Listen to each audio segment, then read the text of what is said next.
ഇതിൻ്റെ 100-ാം വാർഷികത്തോടു കൂടി എനിക്ക് എന്തോ ഒരു ഉയർച്ച അള്ളാഹു സുബ്ഹാനഹു വ തആല തന്നിട്ടുണ്ട്.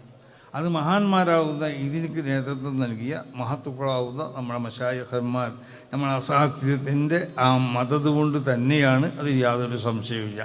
അപ്പം അതുകൊണ്ടാണ് എവിടെ ചെന്നാലും അതിൻ്റെ സമ്മേളനങ്ങളുണ്ടല്ലോ, നമ്മളെ ഈ സ്വീകരണ സമ്മേളനങ്ങൾ, അത് വളരെ അഭൂതപൂർവമായിട്ടാണ് നമ്മൾ കാണപ്പെടുന്നത്. അപ്പം അതുകൊണ്ട് നമ്മളെ സംബന്ധിച്ചിടത്തോളം ഇവിടെ ആരോടും ഒരു വെറുപ്പില്ല, ആർക്കും നമ്മളോടൊരു വെറുപ്പുണ്ടാവരുതെന്നാണ് നമുക്ക് പറയാനുള്ളത്. സമസ്ത കേരള ജമീയത്തുൽ ഉലമയോട് അതിൻ്റെ ശക്തി എല്ലാവരും മനസ്സിലാക്കണം. അതിനെ ചെറുതായി ആരും കാണിക്കരുത്. അതിനെ മനസ്സിലാക്കണ നിലക്കുള്ളതായ വാക്കുകളോ പ്രവർത്തനങ്ങളോ അതാരെന്നും ഉണ്ടാവാൻ പാടുള്ളതല്ല. ഞാൻ പറഞ്ഞല്ലോ, ഇന്നലെ ഒരു മിഞ്ഞാന്നൊരു ഒരു ചാനലിൽ ചില ആവശ്യമില്ലാത്ത ചിലത് കണ്ടു. അതെന്താണെന്ന് ചോദിച്ചാൽ സമസ്ത വഴങ്ങിയെന്നോ അല്ലെങ്കിൽ സമസ്തനെ വീങ്ങിയെന്നോ അല്ലെങ്കിൽ സമസ്ത, അപ്പം അങ്ങനത്തെ ഒന്നും ഇവിടെ ഉണ്ടായിട്ടില്ല. സമസ്ത ആരെ മുന്നിലും വാങ്ങി കൊടുക്കണേ, അല്ലെങ്കിൽ സമസ്തനെ ആർക്കും വീങ്ങാനൊന്നും ഞങ്ങൾ അനുവദിക്കില്ല, ഒരിക്കലും അനുവദിക്കില്ല.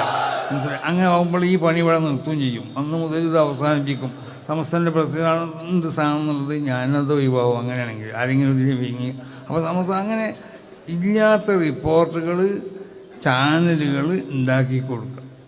അപ്പം അങ്ങനെയുള്ള റിപ്പോർട്ടർ എന്ന് പറഞ്ഞാൽ അതിൻ്റെ ഞങ്ങളോട് ബന്ധപ്പെട്ട റിപ്പോർട്ട്.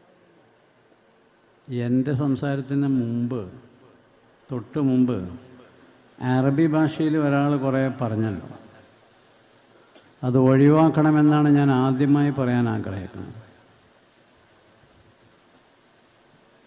ഒന്ന്, ഇവിടെ ഇരിക്കുന്ന മഹാഭൂരിഭാഗം ആളുകൾക്കും എന്താണ് പറയുന്നത് മനസ്സിലായിട്ടില്ല.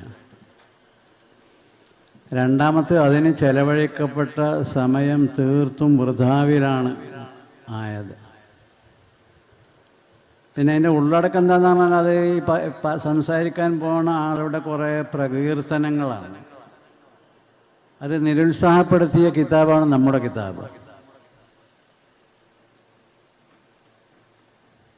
പരിശുദ്ധ ഖുർആനിൽ അത് പറഞ്ഞിട്ടുണ്ട്. സമയം വളരെ കുറവായതുകൊണ്ട് ഞാനത് ഒഴിവാക്കാം. തങ്ങൾ ചെയ്ത പ്രവർത്തനങ്ങളെ സംബന്ധിച്ച് പ്രകീർത്തിക്കപ്പെടാൻ ആഗ്രഹിക്കുന്നവർ, ചെയ്യാത്ത കാര്യങ്ങളെ സംബന്ധിച്ച് പ്രകീർത്തിക്കപ്പെടാൻ ആഗ്രഹിക്കുന്ന ആളുകൾ, ഫലാ തഹ്സബന്നഹും ബിമഫാസത്തിൻ മിനൽ അദാബ്, അവർ അദാബിൽ നിന്ന് രക്ഷപ്പെട്ടവരാണ് നിങ്ങൾ വിചാരിക്കേണ്ടതാണ് എന്ന് പറഞ്ഞാൽ, ആ സാധാരണഗതിയിൽ ഈ പ്രശംസ വിധേയനായ ആൾ മൂച്ചിമ കയറുന്നർത്ഥം, അല്ലെങ്കിൽ പനമ്മ കയറുമെന്ന് പറയും ചില സ്ഥലത്ത്. അതിനൊന്നും ആവശ്യമില്ല.